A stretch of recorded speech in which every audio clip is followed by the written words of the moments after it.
আমাদের পূর্বতন সাংবাদিক বন্ধুদের অভিনন্দন। আজকে আপনাদের ভারতীয় জনতা পার্টির তরফে এখানে আমন্ত্রণ জানানো হয়েছে এই কারণে যে আমরা বেশ কিছুদিন যাবৎ দেখছি এই রাজ্যের প্রধান দুটি রাজনৈতিক দল এই রাজ্যের কর্মচারীদের বিভিন্নভাবে বিভ্রান্ত করার চেষ্টা করছে। এই প্রেক্ষিতে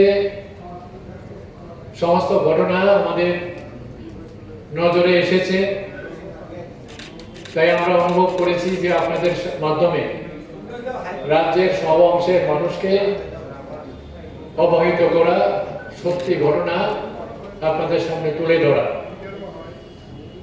একটা জিনিস স্পষ্ট, এই রাজ্যের কর্মচারী আন্দোলনের প্রেক্ষাপট যদি আমরা বিশ্লেষণ করি, এই কর্মচারীরা ত্রিপুরা রাজ্যের একটা বৃহত্তম অংশ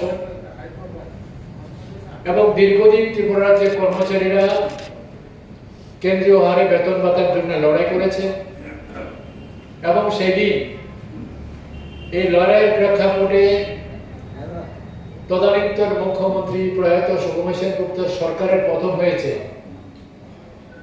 তথাকথিত বামফ্রন্টের নামে রাস্তায় সেদিন একটাই মাত্র দাবি ছিল, আমরা কেন্দ্রীয় হারে বেতন ভাতা চাই।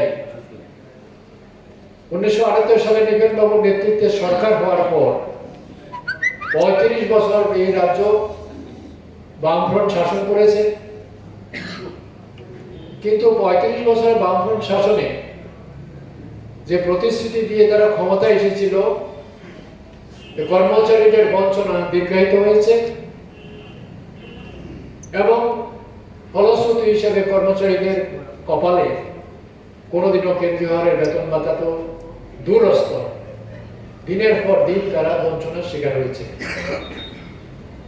2018 সালের আগে ভারতীয় জনতা পার্টি প্রতিশ্রুতি দিয়েছিল যে ভারতীয় জনতা পার্টি সরকারে এলে পরে কর্মচারীদের কেন্দ্রীয় হারে বেতন ভাতা দেবে। স্পষ্টত আমি বলতে চাই, ভারতীয় জনতা পার্টি ক্ষমতায় আসার পর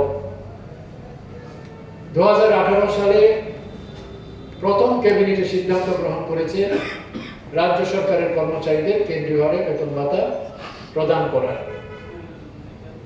এবং আজকে রাজ্যের কর্মচারীরা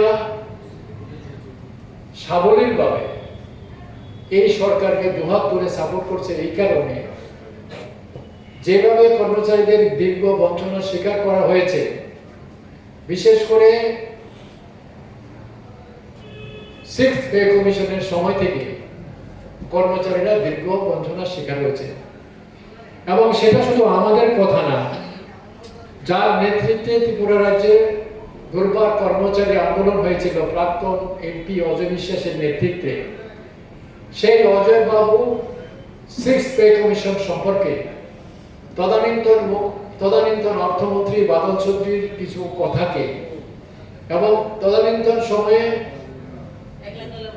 মুখ্য সচিবকে দিয়ে যেভাবে একটা শ্বেতপত্র প্রচার করেছিল, সেই শ্বেতপত্রকে কাউন্টার করে অজয়বাবু একটা পাল্টা জবাব দিয়েছিলেন, এবং সেটা আমার বক্তব্য না, প্রাক্তন এমপি অজয়বাবুর বক্তব্য। সেটা কি বলেছে? অর্থ দপ্তরের শ্বেতপত্র মিথ্যা এবং ধাপ্পার দলিল, মিথ্যা এবং ধাপ্পার দলিল।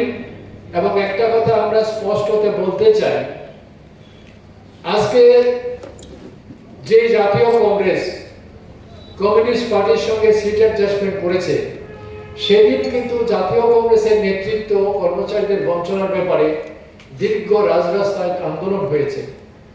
তো আজকে যে কথাটা আমি স্পষ্টতে বলতে চাই, যে যেভাবে তারা নির্বাচনী ইস্তেহারে কর্মচারীদের বিভ্রান্ত করার চেষ্টা করছে, এই জিনিসগুলি আমি আপনাদের মাধ্যমে রাজ্যের কর্মচারীদের তুলে ধরতে চাই।